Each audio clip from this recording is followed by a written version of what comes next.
Desire and discipline. Can you say those two words out loud with me? Ready? 1, 2, 3. Desire and discipline.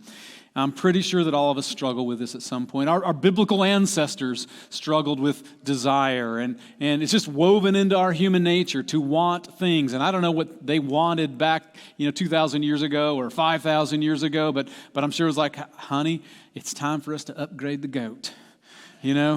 I sure wish we could have a better camel, or nicer clothes or better sandals or something. They didn't have Amazon or eBay or Etsy or the mall or Facebook Marketplace, but they had desires for sure, a lot like what we face.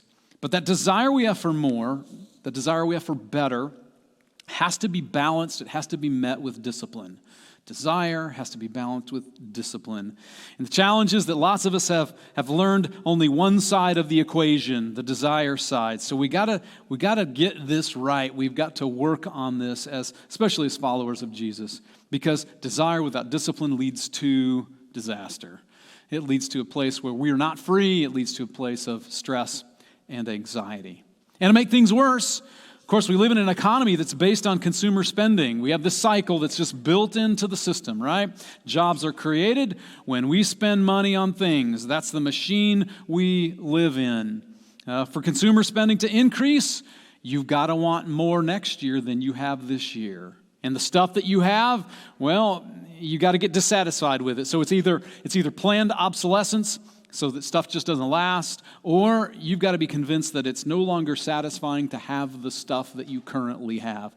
That's the model we live in our country. And so many other countries live the same way.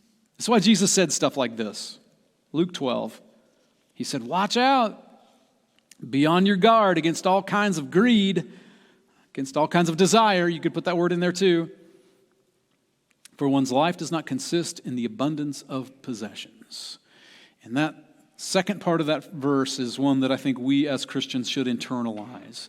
My life does not consist in the abundance of possessions.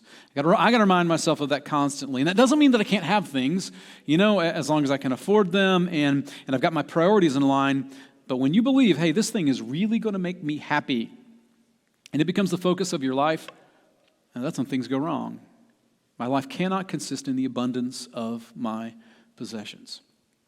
In another place, Jesus says it this way: no one can serve two masters, for you will hate one and love the other, or you will be devoted to one and despise the other. And then he gets to the heart of the matter here. You cannot serve both God and money.